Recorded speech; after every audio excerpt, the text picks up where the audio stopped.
second guessing. I just forget the lessons that I couldn't learn, because one street over there's a life I could have known that would have kept me from the one I had today.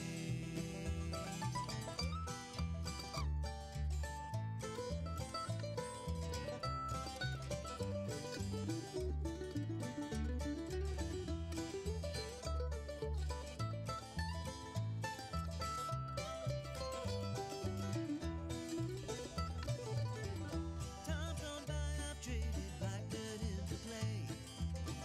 I thought my memories would end. One street over's now 1,000 miles away. When I close my eyes, I'm back to where I've been. In this life there's nothing certain, except the curtain that rises to the stage. Silly games of second guessing. I just forget the lessons that I couldn't learn, because one street over there's a life I could have known that would have kept me from the one I had today.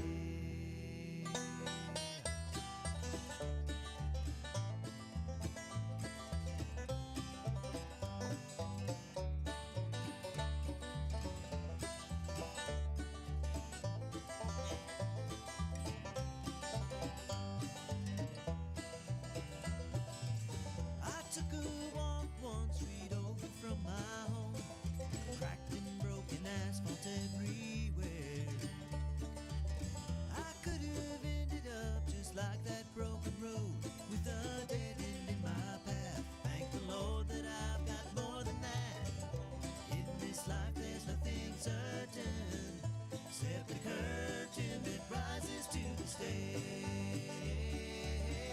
Silly games of second. Okay, I know. If anybody's on social media watching Dr. Danny Weeks and I have conversations and you're like, well, turn the mics on. That's our director of schools and we've got questions and we want to talk to him. And, the big question is like, how many school days did we miss? And are we over our school days? And all of, I know you're getting that question. I know the answer. We're 2 days over. You do know the answer. You know the exact Thank answer. you. Congratulations. Thank you. Yeah, I've told everybody I've talked to, and glad to tell that story. It's I think it's the most unique situation that I've been in as director of schools in terms of, taking a look at the inclement weather days and the banking and stockpiling and all that. So we can talk about that. I think we have shared, and most people are aware that, we go to school 30 minutes extra every day, and that banks, or the term that the state uses, is stockpiles. And so that stockpiles a total of 13 days for us to use however we choose to as a district. When we made our calendar a couple of years ago, we set aside 3 of those days for professional development activities for teachers, and therefore we leave 10 days for inclement weather days, so snow days. And this year we had to use a couple of those days for the special election. And we know that that was required by the state. We cannot have school with students while we are using our schools as polling places. And so the special election, the primary and the regular election, took 2 of those days. And then the unique part, 10 consecutive days out of school. And that's crazy. Again, I think that happened when I was in middle school back in the 70s. But as director of schools or as an employee of the school system, I know we've missed, there have been some years that we may have missed 9 or 10 days, but not consecutively. Yeah. And I think that's what, really surprised everybody and surprised me, quite frankly. I remember hearing the forecast of 24 inches of snow, and I was thinking, I wonder what that would do to us. And, then trying to be the realist, I was thinking, we're going to get a couple inches or 3 inches or so. And, it snowed the one day, and then basically everything turned to ice. And, I noticed in some driveways just coming this morning, there are still patches of ice and places of ice. Yesterday, as we went to school a couple hours late, we made that decision yesterday morning that, as we were out riding roads Sunday afternoon, there were still some places that we were concerned about. And it's not that we wait until everything's completely clear because, it may not be for another couple of days still. But we want to make sure, first of all, that our students and our staff are safe as they drive in. And that involves buses, that involves our staff who drive. But, I think a lot about freshmen and sophomore drivers, maybe some young juniors, and, that have never driven before. And certainly we could say to them, we'll go get on the bus, but Yeah. at the same time, they're accustomed to driving, and a lot of times will think they can. And so as we think about looking for the best decisions, and I know that's the hardest thing I think for people to understand is, I look out my window and I see my road was pretty clear after about 2 days. By Wednesday, it was pretty clear. The trouble at our place was getting out of the driveway because where they had plowed the road, they pushed the ice up in our driveway, and so it was Right. kind of tough to get over. But as we make those decisions and look at our driveways and think about it from our view, we don't think about roads that the sun doesn't get to very much on the north side of hills and curves and things like that. And so even Sunday afternoon, we were concerned, and that's when we went 2 hours late yesterday because we thought if a bus driver or a young driver could get up and the sun's up and you can see a little bit more clearly, where the tracks are and where their paths are, they can get over in those and be more careful about that. So yes, it took us 10 solid days. And as you said, that's after conversations we've had, that puts us 10 days over, or I'm sorry, 2 days over. Yes. Yeah. And so we talked about that last night at the board meeting. And we are going to ask for a waiver of not just some of those days, but again, we're going to ask for a waiver of the 180 days required to go to school. And so that would allow us, if, we don't know if winter's over or not. It very well may not be. May not Yeah. be. And then we also, just about every spring there's some kind of storm, some kind of, threat that causes concern to the district. And, we've had to make decisions about spring storms and things like that. Yeah. So if we receive a waiver for the 180 school days, we can judiciously use those days as we need to, and so basically it's kind of a reset that they give to us, and so two pieces of that, and this will be the first time we've announced it other than the board meeting last night. But on March the 2nd, in our original calendar, teachers were scheduled for Professional Development Day. Okay. And so that was going to be a student holiday, but we decided last night at the board meeting we were going to turn that into an instructional day. Okay. So no impact on you as a teacher other than whatever professional development that you would have received that day, whatever teacher training you needed as a teacher. We're going to find another way to deliver that information to you guys. And then students will actually be in class that day. Okay. So that's going to be a school day. As we looked at our calendar, we look at days that we could possibly recoup and we could bring back, and like next Monday's President's Day. Right. That is a day that we could have taken back if we wanted to, and then we would have been even by using those 2 days. Yeah. But to me, I always I consider myself a planner. And I like to be able to say, we've given plenty of advance notice. And to me, from today until next Monday was not enough notice for a lot of families. Yeah. And so, the March day, I feel better about. That's a month. Yeah. And so, knowing that that's going to be a student day, and we're going to be sending that information out to everyone so that everybody knows that. But to make that a student instructional day, and then to ask for the waiver, if we don't miss any more days, I think we'll be good. Yeah, And I think so too. that's the trick, is who knows, I know on my car, I think it was 68 yesterday afternoon when I was making a couple of runs at lunchtime. So, yeah. But, we don't know if it'll be 32 or snowing next week or next month even. So I don't know. For me, I'm the same way. I have seen far too many times we have these late snows or something like that. So it absolutely could happen. Some of the students yesterday were like, if we get any more snow days, we're going to have to be on remote. And I'm like, you don't know any of these. Where are you hearing this? I mean, all these little speculations. And so there was something mentioned, the math teachers will be going yay, getting that instructional day Right. back on the 2nd. Right. Because they are, the stuff that they have to cover to be ready for the end of course testing. Oh, it's a lot. It is a and lot. they're 2 weeks behind now. Yes. And so to get an instructional day back, I know they're going to be thrilled. Right. Because I had that conversation with one of our math teachers yesterday. Because I told him, I said, God bless y'all. I know you're just like, because sometimes I will pull kids to do news. I will not even consider taking a kid out of a math class right now. And as a math teacher, I would have sure appreciated that. Yeah. Yeah, because kids will go, hey, can I do news? And I'll say, well, we're doing it at this time. What do you have going on? Who's your teacher? And if it's a math class, I'll be like, not happening. Right. It is off the table because there's just too much. And there's also, of course, there's the sciences and anything that's a tested subject. If they are in those, no way. Right. And so they need that extra instructional day. So I know they'll be thrilled. They'll be thrilled to get that one back. And to the public, they may not understand just the importance of a day. Yeah. But as a classroom teacher, we talk about making every minute count, and teaching bell to bell is a term that we use a lot, and not every I think we calculated one time if I just wasted 5 minutes of class throughout the period of an entire year, it's like an equivalent to a couple of days. Oh yeah. And so, we don't want to waste that time. We want to be bell-to-bell teachers. We want to start on time and end on time and get through that. But, we've got to fill that time, fill those lessons. For sure. But that's what's going on with our schedule. Looking for a waiver from the state possibly. And again, we are going to have kids are coming to school on March 2nd.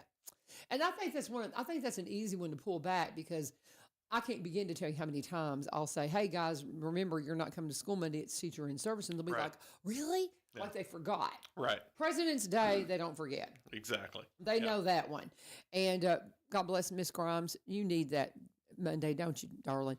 But Miss Grimes, our Renaissance, she does Renaissance Rally. And we've got Renaissance Rally on Friday. And she also was busy during the snow days with dance and all this with Alex. And so she made the comment yesterday, she goes, I need a 3-day weekend. So I think she might cry if you I'm teasing you, Miss Grimes. But anyway, I know she made the comment she was looking forward to. She's been working hard the entire break and we've got a very busy week at Greenbrier this week. But nonetheless, Dr. Danny Weeks is here. They had the school board meeting on schedule last night. So nice to be on a schedule, and maybe we'll get to stay on our schedules from here on out. I told the kids we're putting together the newscast for tomorrow, and we wrote in it 24 school days until spring break. Wow. 24 school days about that. Until spring break. And honestly, I had forgotten about this teacher in service day. So for them, it would have really actually been 23. So we'll leave it as it is now. Because we wrote in there, it's 24 days. And with the school in service day, it would have been 23. But no, now it's 24. So there you go. So 24 days till spring break, counting today. So what else did you guys talk about last night? Because I knew the snow would be top list. But what else did you guys? It was, and actually, our board had a planning session over the weekend, and so we have planning sessions where, they have topics that they'd like to discuss, and last Saturday from I guess it was about 8 till about 1:30 or so, we spent the entire day just on topics that are concerned to the board, that are concerned to us as administration, and we spent most of the time talking about that. So because of that conversation, now planning sessions aren't voting sessions, so nothing to vote on in a planning session, but a lot of good discussion over the weekend. But that made for a short meeting last night. Oh, well, good. Made for a very short meeting. Last night, we did the things we always do. Group from Greenbrier Elementary School came and led the pledge, and those kids coming and their parents coming with them and doing that. So we had a great time talking to them, and as they introduced themselves, they told what they wanted to be when they grew up. So that's fun. We were talking how fun it would be if we had some sort of record of that, so that 10 to 15 years down the road, they could come back and say, you said you wanted to be a professional ball player, or you wanted to do this. So that's always fun. I enjoy that. We lead each one of our meetings off with a Pledge of Allegiance, and we bring groups in. They they rotate that through the different schools. So Greenbrier Elementary was there last night. After that, we also had recognitions. Recognitions are an important part of every board meeting.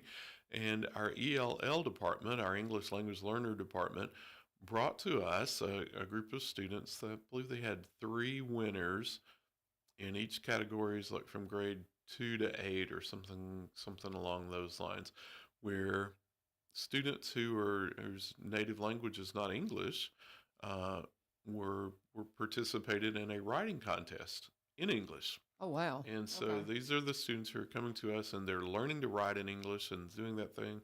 And so they submitted an essay, and those essays were judged according to a rubric and what they were able to write in English.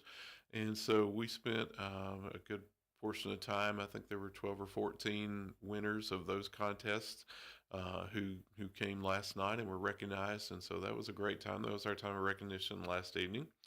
And we always go through personnel reports. And, Let me ask, what is the sure. testing that the ELLs are going through? Because it's starting right now, and it's like the EBLA, or is it? There's a ELPA. EL. I knew it was EL because we put it in Yes. the news, and I was trying to remember what it was. Do you know how many different countries are represented in our ELL learners? Of course, we know the Hispanic.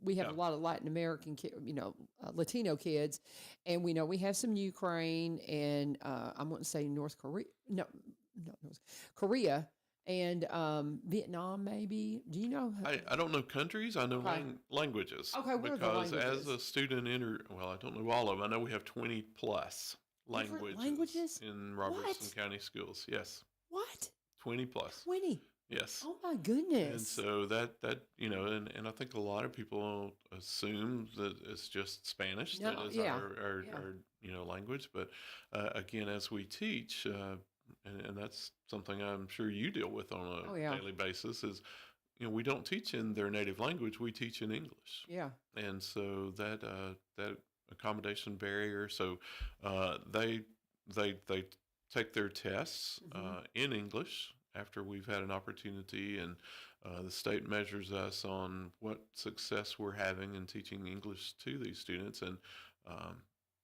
they even said that last night as they're introduced.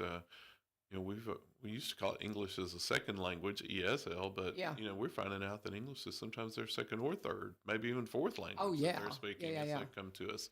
And so again, we're that's one measure of accountability that we have as a school system is how quickly we can help those students transition into making English their language they understand and read and are educated in, and they're tested based upon how many years they've been served as an English language learner. Okay. And that's a bit, there's a testing going on now, but we had it in our newscast for tomorrow. And we put the line in there that basically said, encourage them and acknowledge the fact that it's hard. Can you Yes. imagine, going into another country and not only attending classes, but having to be, educated in a language that's not your native language? Yes. I just can't even imagine. But what these kids are, dealing with. But that testing's going on Mhm. right now. And I, So- I think about the difficulty. I went through high school and I never actually had a foreign language in Yeah. high school. Neither did I. My homeroom teacher was the Spanish teacher, and so we had class. We had homeroom in her classroom, and so just to see the words and the dictionaries and the things that they had there. But I understand and appreciate it being a musician, because those of us that are musicians, Mhm. we have a language of our own, and we can read music and we can do those things, and the average person can't. And Yeah. so when you try to explain that That's to a good somebody, point. it's Yeah. it's very difficult to Yeah. learn to read Mhm. music. There are a lot of people that play by ear or can pick it up, but to actually play the music that's written on the page, it's a skill, and it's a learned skill, and it's oftentimes not easy. Yeah, very good. Very, Mhm. that's really, I like that analogy. That's really good. But that's something that I just knew when you were talking about our ELL learners. I think people need to take note that testing is going on right now Yes. too. So Mr. Walling from our data department, and he's in charge of all of our data and our testing. He reminded us during staff meeting yesterday that testing does start this week and carries on, I think he said, through about the second week of May in Oh, some wow. form or another. Yeah, We're, benchmark you know, testing doing some starts. sort We've of got testing. something going on. Right. So let's go. I'm Lots of telling you, we're going to be done before we blink. I mean, things. it's just going so quick. So what else have you got for us? Well, we did that. We also looked at, as I said, personnel reports. We do that every month. We show the board. We list for the board people that may have resigned, may have transferred schools, may have been assigned to a different position, or they may have chosen to leave the system for a reason or another. Mm-hmm. So we have that report each month. They take a look at that. We always look at expenses and revenues, and so we always check our financial reports to make sure that we are where we need to be. And finances are in very good shape right now, so we're proud of that. And we started sharing with the board our attendance reports a couple of months ago, and so during the month of January, of course, we're reporting a month behind, but in January, our overall attendance rate for the county was 94%. Outstanding. That's up Yep. a couple of Yep. percentage points That's from great. last year, the same period of time. And it's wonderful that 94% of our kids are in school on any given day for the average of the month of January. And I think we highlighted, don't know what they're doing at White House Heritage, but they are really, they are in tune and they're at school. 98% plus Oh, wow. for the month of January. Wow. And at White House Heritage, they were the high school that leads that. It's not a competition, but we have had competitions Sure. before. I mean, competition's But, healthy. it is. Nothing wrong with that. So White House Heritage High School, and then Coopertown Elementary was Okay. the leading elementary school. Best I remember, 95.7, almost Okay. 96%. So, Okay. great numbers there. So we take a look at attendance reports for each month. We can compare that to where we were last year, where we were to the previous month. And then we also take a look at the number of students. We've talked about this before. The number of students who miss 20 or more days of school. And so those students are what the state defines as a chronic absentee. That means they are missing more than they need to be missing. And so 20 days is the time that we start trying to intervene with families when a student misses 5 days. And then definitely when they get to 10 days, we start having those interventions with families. We ask them to come in and share reasons for being absent. We ask them to come in and talk to them about the importance of being at school when they have 10 days of absence. But again, the board has said, let's take a look and see how many students are actually crossing that 20 days of absence. Mm-hmm. And as we look at school, I think we've actually been in school about 100 days now. Mm-hmm. And so when you think about missing 20 days of that 100 days time, it's going to be difficult to learn. It's going to be difficult for those students to be successful. And depending upon if they're sporadic or consecutive, it's often hard to make up that missed learning. And you talked about remote learning. You talked about computer learning a little bit earlier. And it's some students learn very well like that. But you think about if you missed work one day a week. Oh, Yeah. For every week that we've been in school, it's really what that amounts to. Well, and any curriculum that builds on stuff, it's like if we've done instruction and the kids miss it, and then they come in and expect you to reteach it, and you're trying to conduct class with, ever how many other students, it just becomes such an Right. it is just such a burden, not only to the student who's missing class, of course, to the teacher trying to reteach it, but to the rest of the class. Yes. Because while you're having to deal with catching this one up, what are they doing? And Right. it's just it is. I have several students, that just are chronicle. I mean, I don't have them this semester, but I did last semester. I had two that just couldn't seem to show up, and I just don't understand. And as you mentioned, skills that build on each other. And my mind goes to high school. I taught high school the majority of my life, but being a math teacher, what we learned the can't first imagine. week, and what builds to the second, builds to Right. the third, and builds that 9 weeks, builds on the next 9 weeks. Maybe that's different in history. What I learned this month. We may be learning about this, and then we can transition Miss to all something of else. the But Revolutionary War. to do that, but you might So- can catch up and Yeah. learn the different topics. But Yeah. when I think about elementary school and students learning to read, Oh, Our yeah. students learning basic math. They're Mhm. learning the relationship between numbers and, their Yeah. basic math facts and how to apply those. If you miss a few days of, reading instruction, Mhm. how hard it is. And some of our families are able to take that work home and help their students to do that. But I think the majority are not. Yeah. So you got to get your kids to school. That's what Yeah. we're saying. Got to Yeah. get there. You've had 2 weeks off. You had 2 Christmas breaks, basically. We all had 2 Christmas breaks this year. I So. learned a new term yesterday What? at work is snowcation. Oh, a snowcation. We had a snowcation. snowcation. I That's like right. that. I Okay, heard a that. snowcation. But we talked about attendance, and then as we talked about earlier, we talked about the change in school calendar, Hmm. and so that's really where we left the meeting last night. Okay. That was a rather short meeting. Okay. We talked about some calendared events that are coming up, and I don't mind sharing those if that's okay Oh, yeah, with you you. got plenty of time. I know you have to cut out about a quarter till, you If you don't said. mind, yes, Yeah, please. absolutely. So you just keep going, and then we'll hit our ads whenever we wrap up with you. So there you Well, go. we did talk about just going back to snow, and anytime that we close or alter schools, we we we have a procedure, and again, that's not just we wake up and decide to do it. I mean, Mhm. it takes about 45 minutes to get schools closed once we've made the decision, actually.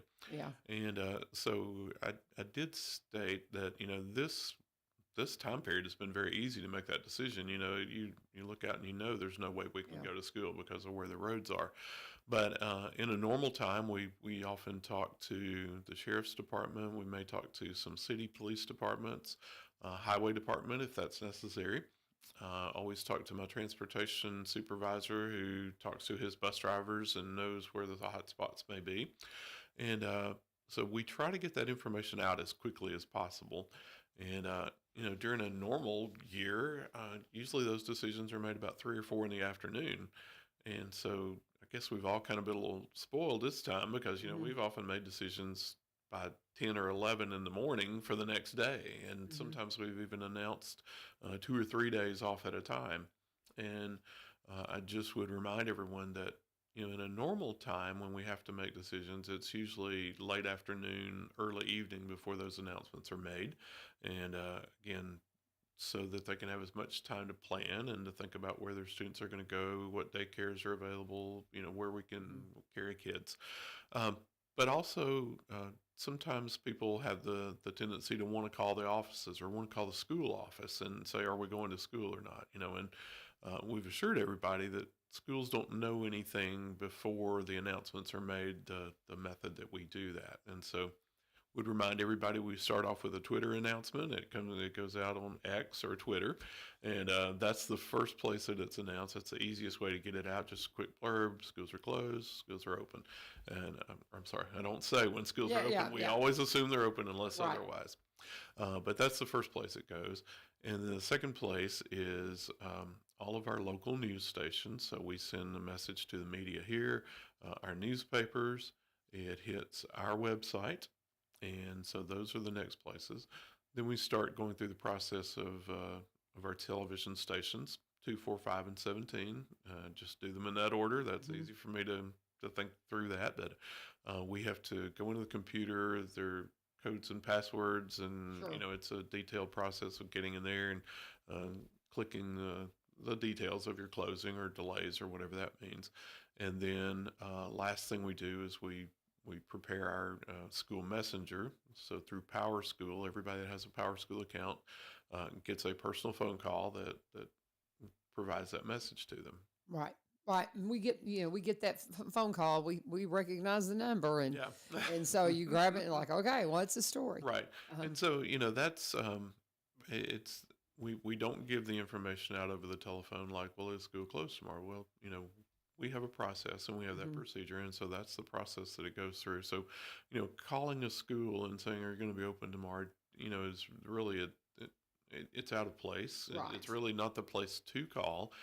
They don't have that information ahead of that process that we go through. Hmm. So, I know sometimes people want the information early, but as soon as we make that decision, we go through that process. So it's not like we delay in making those and things like that. So once we know, and again, if it's a long extended closing, and again, I think this is the first year we've ever announced 2 or 3 days at a time. Right. So But when those temperatures and the ice that was on the roads, you just knew there was no right, way it was going to absolutely, it yeah. was going to let up. So But we also talked about how um, when you shared that too, how we have that urgency to come back and the urgency to get back on task and to get back on routines. I know we stayed up and watched television later and played some games and did puzzles and things like that. So it kind of got out of that habit. So yesterday for me, we went back on regular time at our office yesterday. Kind of a little shock to the system. We had to get back on track. But we also look forward to things that are coming up. And one of the things coming up for our school district is we have a great partnership with the Robertson County Chamber of Commerce. And so they have a day each month where the participants in Leadership Robertson County do different things. And so February is Education Month.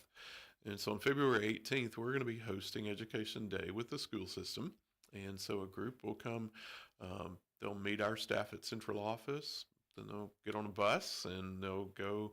I think we have 3, maybe 4 school visits planned that day. So they'll go get to see schools and kind of get to see behind the curtain a little bit. And they'll see how things are done. We'll have lunch at one of our schools. We visit and check out some of the programs there. So they'll be doing that, and then they'll come back to our office and meet our supervisors and get to talk and ask questions about the things that they see and things that might be of concern to them. So we're looking forward to that. That's on February the 18th. okay. Yes, February 18th. And then one of the biggest events that we host as a school district is coming up on March the 11th, and that is our State of the Schools program. We always, again, have partnered with the Chamber of Commerce in the fall to talk about. They've usually given us about 30 minutes, and Mayor Vogel's had about 30 minutes to talk about, just a brief, quick overview of what's going on in the school system. But on March the 11th, we are going to, this will be our second annual, we were White House Heritage last year. We're going to be at Springfield High School this year. And so we really break that down and take time to talk about, what the metrics are, where we stand, what accomplishments that we have had. We look at some challenges that are ahead of us and how we're addressing those challenges. We'll get to see some groups. I think our honor choir is going to be there, and they're going to have an opportunity to sing and present some musical selections. We have a guest speaker or two, and we have someone who's a recent graduate that comes in and talks about what things they learned from the school system that helped them transition into adulthood, and whether they've gone to college or trade school or straight to work, and what they've done. So we'll have that opportunity. And then we also have an internal speaker. So we'll have someone to talk about what it's like to teach and to participate in that high calling that we believe.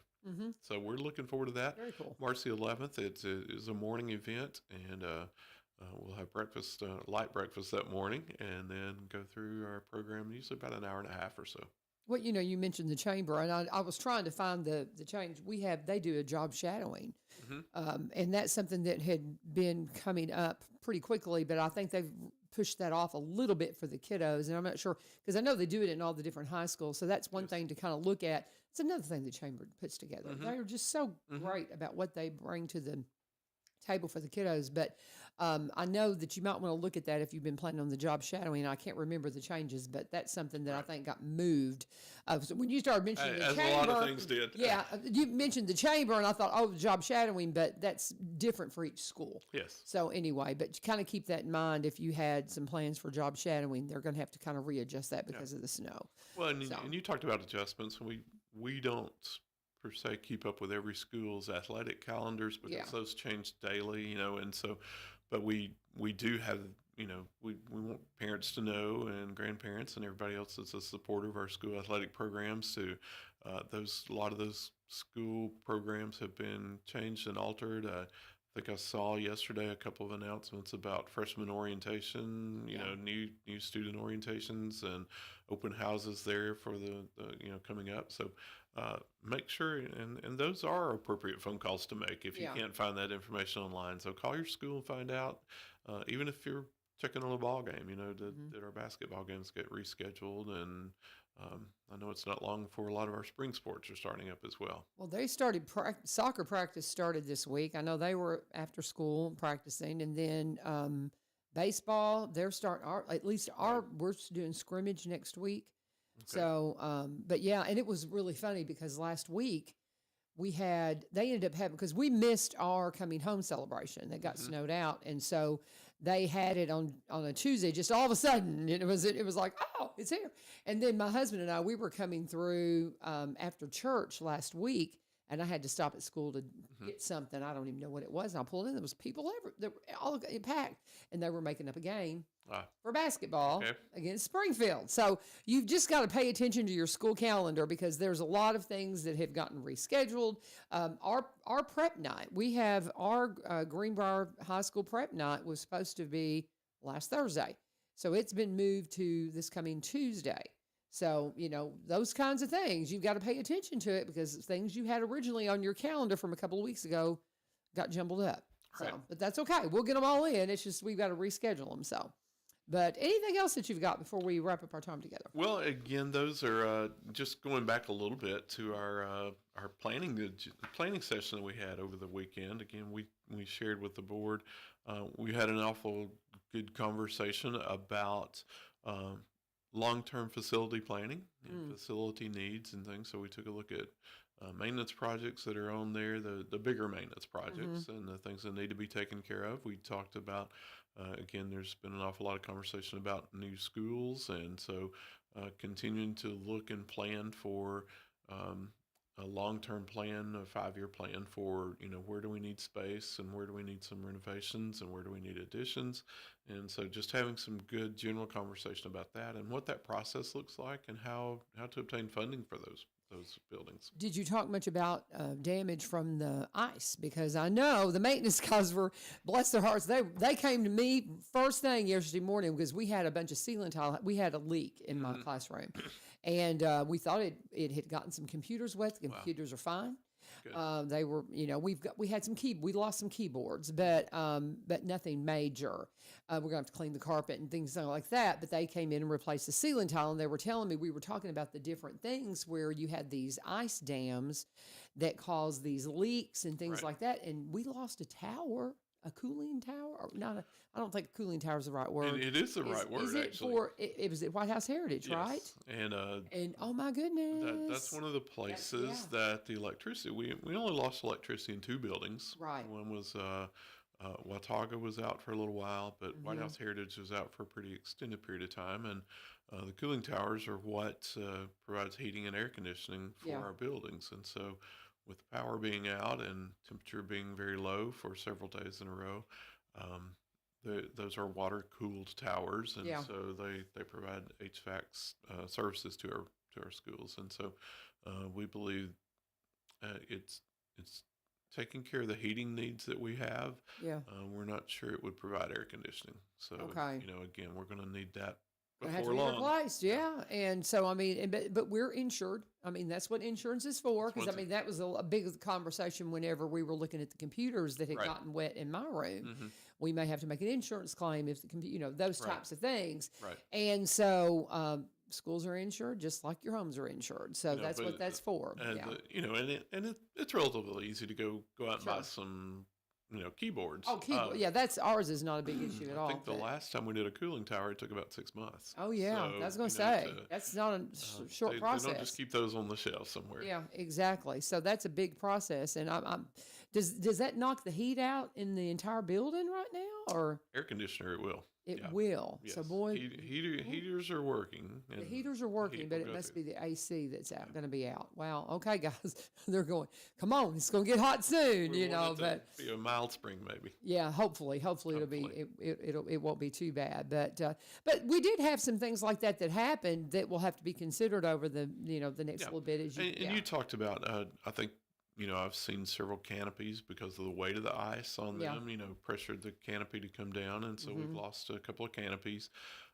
You mentioned when the ice is frozen over in the gutters, when it starts melting and goes down, and that's what you were seeing, and that's what they've reported to us in many areas, that it's dripped down through those cracks and those holes they can find in roofing. And so that's why we have the ceiling tiles that look that way. Well, and there's some tree limbs down, things Sure. like that. Is that something that the kids in ag could take care of? I don't know if they have chainsaws. Or I don't know if they would let them do that or not. If it's part of that curriculum, again, it's, Yeah, you know, I hadn't even thought about if that. it's Yeah. tied to something, and Yeah. you know, I know we have a lot of classes that, you know, particularly dealing with flowers and Yeah. landscaping and things like that, will take care of our flower beds, take care of Mm-hmm. some of those issues. I don't know particularly if it's just a, you know, a general ag class. I don't know if they do that or not. Yeah, that's something. Well, my husband and I, we noticed there was a pitiful little tree right next to a dumpster coming around our building that kind of went, and so that's going to be something that somebody will clean up. But I could definitely see the ag classes out there. That's something they could probably do even without a chainsaw. But that's another thing. There'll be things like that need to be taken Right, care of. But right. our maintenance guys, God bless you, they're going to be working hard. And they were already at getting my room all fixed up yesterday. Yeah. So And you know, and that's when we often talk about partnerships between Mm-hmm. the community, and you know, we've had church groups come in and yeah. civic groups come in and say, can we help do things like that? And you know, that's a nice Saturday morning project for you know, a small group of folks that could come together and wanted to volunteer to do that. And again, I would encourage them, just call the school and make that offer and talk to the principal or assistant principal, and they'll get them hooked up. and see what's needed. That's right. So very good. Anything else? We're just almost a quarter till. I don't want to make you late. But Dr. Danny Weeks is our director of schools. If you're new to our program and what we're doing, we do have newbies in here all the time. They're like, who is this guy? This is our director of schools here at Roberts County, and his door is always open. And if you need to visit with him, but like you said, there is a chain of command. It's like, if you've got something with your math teacher, talk to the math teacher. Right. Don't call Dr. Weeks. Talk to the math teacher, the assistant principal, and try to do things within the confines of each school. That's the way it's made to work. Right. So, Right. Let's Let's make sure we talk next month when we come back about open enrollment. Okay. Open enrollment is Yeah. how we have a process for students that may not be happy with their school zone, or it may be more convenient at another school zone. Right. We have a process for that, and again, so let's make sure we talk about that at our next meeting, because That it'll sounds be good. time, and that opens up around April. And one thing too, we have kids that maybe are in a different district, and then their family moves, Right. and they still want to go to the school that they have a relationship with. Right. And that happens all the time. Right. I've had several. I had a kid, probably my second year teaching, that was in my class, and all of a sudden I was driving down my road one day on Lawrence Lane over here, like 2 miles from here, and he's walking, and I'm like, "What are you doing down here?" And he goes, "Well, I live right here by you." And I was like, "Well, how are you at Greenbrier?" And that's what had happened. They had moved, and so that happens It sometimes. But the open enrollment too, like you said, there are programs that maybe, you don't have an audio video program in all the schools. You can do it through trade school at Springfield. But if you wanted to be a part of my audio video program, you could come over and be at Greenbrier, Right. with open enrollment, different things like that. Or if there's something specific you're looking for, maybe your auntie is teaching over at Joe Burns and you just want to go to school with your aunt, I mean, whatever, right? Those Right. are the kinds of things y'all Those are can the things consider. we'll talk about. Right. Well, very good, Dr. Weeks. I know you have a meeting you got to get to, so we'll Dude, let you thank go. you so much. Thank you. God bless you. Take care. And I'll be seeing you around, I'm sure. All right. And as he makes his way out, we are going to talk about, you know who we're going to talk about, Barry and Rebecca Richards with Exit Prime Realty. They are our longest running full-time sponsor, and we just love them so much. And anything that you might be looking for in regards to the real estate community, they are there to help you out. Let's talk about being a realtor. I was talking to somebody. Well, I was talking to one of the guys that was coming in doing some work at the school. They're a part-time. They had their real estate license, and said they'd had it since like the 80s, I think, or no, maybe it's the 90s. But nonetheless, they've been in real estate part-time for a very long time. And for some people, that's a really good fit. Maybe it's not something that you necessarily want to do full-time, but you want to do it as something on the side and have just a little extra income. I was listening, it's so funny. I was listening to my scripture this morning as I had it on. It was in Ecclesiastes, and there was a part there that was talking about having different things going on. And it was so funny. It hit me that in scripture, they're talking about the importance of diversity in your income, because sometimes one thing won't go the way you think it is. And so you need to have a couple things going. You don't need to have all your eggs in one basket is kind of what it was saying. And I had never really caught that in the scripture. And I thought, oh, okay, that's talking about diversifying the way that you provide for your family. And so for some people, real estate can be that answer. Real estate, maybe getting your license in real estate and doing a little bit of work with the real estate community can be a way that you get, that extra little bit of income that you work on and the different things that you want to do. Well, you can do that if you go and talk. I mean, you can talk to Barry and Rebecca about how that might look and what it might mean for you, and if it is a good fit for you, because it isn't for everyone. And that's one thing that Barry says he's going to be super honest with you about how things work, because it may not be what you need to do. And so he goes, I may talk you out of it. But he also might really confirm that it is exactly what you need to do and really help you make the decision that will be a blessing to you, just like it has been to Barry and Rebecca. They've been at this a very long time. He came out of a media marketing background. He was a vice president for a media marketing company. He still has a film production company, but he has all that expertise that he brings to the real estate business. If you're trying to package something in a certain way, he is going to make sure that that you have the videography, photography, the drone footage, the walkthrough tours, all the things are going to be taken care of because he's an expert at that. So you're going to make sure your property is seeing the best light if you're selling property. But they are, Rebecca's one of the first in the area to be a seniors real estate specialist, and she specializes in helping folks. Is it time to downsize? Is it time to do something different? And she can help you make that decision, and has been specifically trained to do so. So whatever it is, buying or selling, if you're trying to figure out if now's the time to sell your property, first do a free market analysis to make sure the property is going to bring what you think it might bring. And if you're wanting to buy property, how much can you qualify for? That's the most important question that you can answer on the front end to make sure that you are not biting off more than you can chew. They specialize in Robertson County properties because they're Robertson Countyans. They live up in Cross Plains, have for 30 years. But they also buy and sell in the surrounding counties and across the state line in Kentucky, because like myself, they're from Kentucky. I was looking at Barry's webpage, or actually his social media page. She has a Facebook page. He has a Facebook page. They have their own unique websites. He is a broker here in Springfield. She has an agency office up in White House.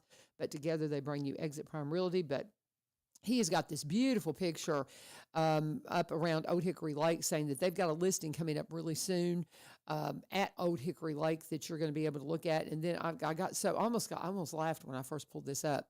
But apparently somebody did some artwork on one of his real estate signs, and it's just, you need to go over his Facebook page. And of course, Barry, being the silly guy that he is, took a picture of it and put it up on his social media. But anyway, nonetheless, they're a lot of fun, and that'll just show you how much fun they are. But you can connect with them at sellwithbecky.com, sellwithbecky.com, or buy, BUY, RobertsonCounty.com. And please always let them know that U-Turn sent you. And we do have a few minutes here to kind of wrap up the show. Tomorrow, we'll be checking in with StayPositive.news. That's a company that has been around a couple of years now, and they're focusing on trying to make sure that you're getting the absolute most positive information that you can in the news. And if you're somebody that writes, maybe you want to put something together and send it over to staypositive.news, and they may feature it, and you get a chance to share it with your family. So I encourage you to be a part of our show tomorrow. And I want to say just a couple of things about some of the things. I said I mentioned I was reading. I wasn't reading. I was listening to my scripture this morning. I don't know. Am I the only one that has a hard time just opening the book and just reading? And mainly, now there's parts in there that you can read, and it just draws you in like you're reading a novel almost. But when you get into Leviticus and some of the laws, it gets kind of daunting and hard, or you get through the genealogies and those kinds of things. And it's so funny because I feel like I've read everything many times, but to sit down and go from cover to cover, that's something I've always found a challenging. I get very distracted, and I fall away from that. So I'm trying to very intentionally, be very specific and make sure I cover every word. Well, so I don't know how that's going to, and it's not going to be where I'm going to sit down and I'm going to just, pour through it one page at a time. I don't think I may get to that point where I do that. But this morning I came across, if you listen to me at all, you know that I have got a passion for archaeology. We had a thing with the kiddos at school. They were doing a little film project, and I just wanted them to come up with some topic and explore it. And some of them went around and asked questions of some of the teachers. If you weren't a teacher, what would you be doing? And it was quite interesting getting those answers. But they asked me, they said, well, what about you, Miss Vivio? And I said, honestly, the practicality of what you would be doing is different than what you would maybe actually be doing. Because sometimes there are things that you want to do and you just can't get there because maybe it's just not available in your area and you don't want to move. But I've always been interested in archaeology, and if I could say, oh, this is absolutely what I want to do, I would love to work in archaeology. I would love to go and do some work over in Israel. I would love to go over there and dig in the dirt. I would love to work in Pompeii, things like that. But I'm not going to leave my family to do it. I'm just not going to do it. I'm super close to my family, and I'm not going to abandon. I just have to be near my family. So I don't see me doing those things, but I'm fascinated by it, and I love to follow those who do. And there's a guy named Joel Kramer who does that, and I really encourage you to go and check out his stuff if you haven't. But he is just a really interesting guy in that he grew up over in Saudi Arabia. His dad worked in the oil industry, if I've got the story straight. But he always had and he's been very spiritual, been doing ministry and working here in the States for a while. And then when his kids were really young, he decided to move to the Middle East, and he lived in Jordan, I think, for a while. And they live in and around the area of Israel. But he has absolutely put together a wonderful website, and it's Expedition Bible, and you can find it on YouTube. You will absolutely really enjoy listening to what he has. It will teach you so much about the different things that are being unearthed over in Israel. But this morning, that's what kind of led me down the little rabbit hole that I went down with my scripture reading. Is I found a piece from Joel Kramer, and it was talking about. It was a little clip that they do, and that's one of the things. It's so funny. Our attention spans are so short now. We have to learn things in the little clips that you get in social media, and so I'm finding a lot of these people that I follow are putting up these little short sermonette kind of things. Well, he put up a little clip of a tour he was doing where they were looking at the skeletal remains of somebody from ancient times, and he was talking about if he compared it to the worthlessness that King Solomon talks about in Ecclesiastes. And if you don't have God in your life, then life is worthless. And so anyway, it was a very good little devotional piece that he did.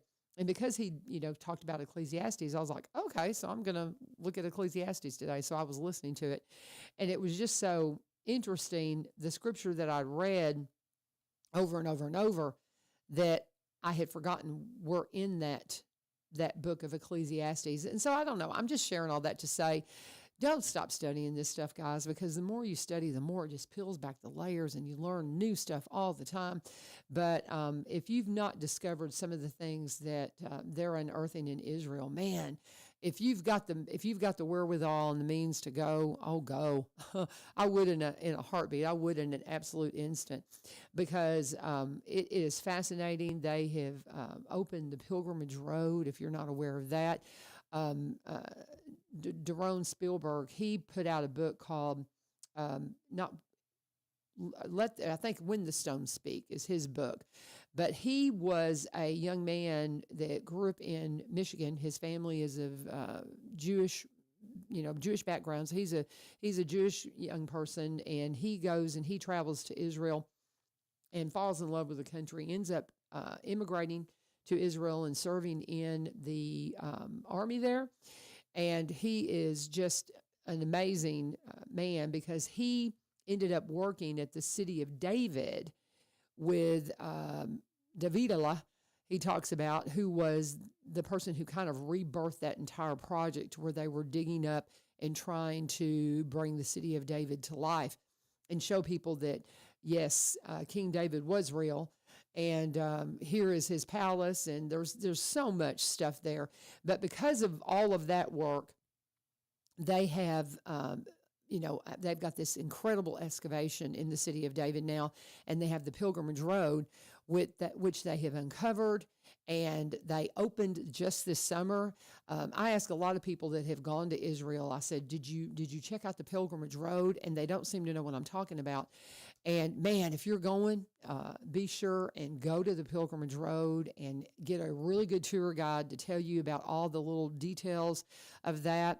There's one spot on the Pilgrimage Road where you can look down, and there's this glass covering that they have over it, and you can see these vessels that are underneath the road. There was a drainage tunnel that went underneath the Pilgrimage Road, and it is where, if you read the works of Josephus, he talks about that the people that were fleeing Israel at the destruction in 70 AD, that they would hide under the road. And when the Roman officials figured it out, they pulled up the road and got to them. And Jerome Spillman, he talks about when they first discovered this drainage ditch went under the road. This is before they discovered the road. He talks about in his book, he talks about going down that tunnel, and they found those vessels that had remnants of leftover food. It was like provisions that they took with them as they were hiding from the Romans. And he says, we realized we were experiencing the place where the people who were there for the last moments of their life as the temple fell and all of that. It's just the way he shares it is just profound. But anyway, I share a lot of this stuff on my social media page. So I just, in the moments I have here, follow me on social media, LaVern Vivio, and I'm going to be sharing more and more of this stuff, and I'm going to try to distill it down into a little more digestible, bite-sized pieces maybe than I've done right now, because I don't know why we're not just shouting this from the mountaintop, from our pulpits and things like that, because our people need to know this. I've got so many friends, and my mother was one that said, LaVern, I don't need to know that. And I have a good friend of mine, I won't say who it was, but I was sharing this with them, and they didn't seem to be like, oh, that's crazy, because she was like, well, of course they found that. Of course they found that. And for those of us who believe, then that's how we feel. It's like, well, of course they're finding that. Of course they're finding proof of all these things.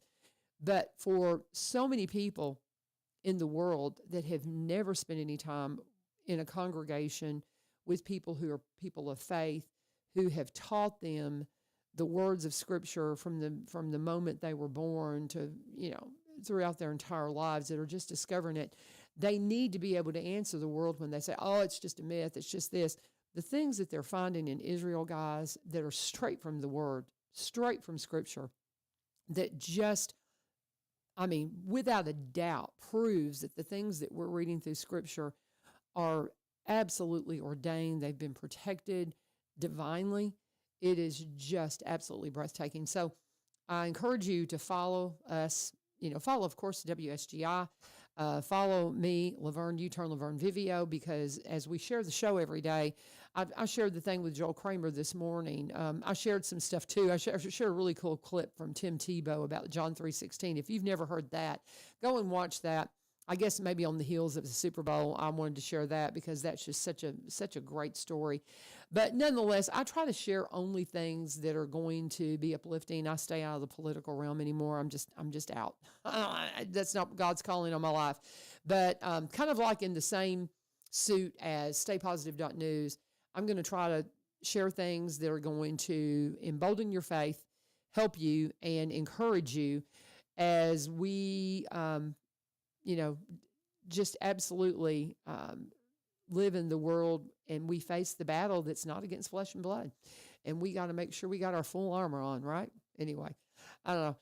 I had a few minutes, so I thought I would just share that and kind of share the reason, by some of the reason why I share what I do on my social media page, and I hope you'll follow, and I hope you'll be a part of it, and I hope you'll be a part of the show tomorrow. And I got to go to school now. But we'll be back tomorrow again with staypositive.news, and this is 1100 WSGI. God bless you. Have a great day.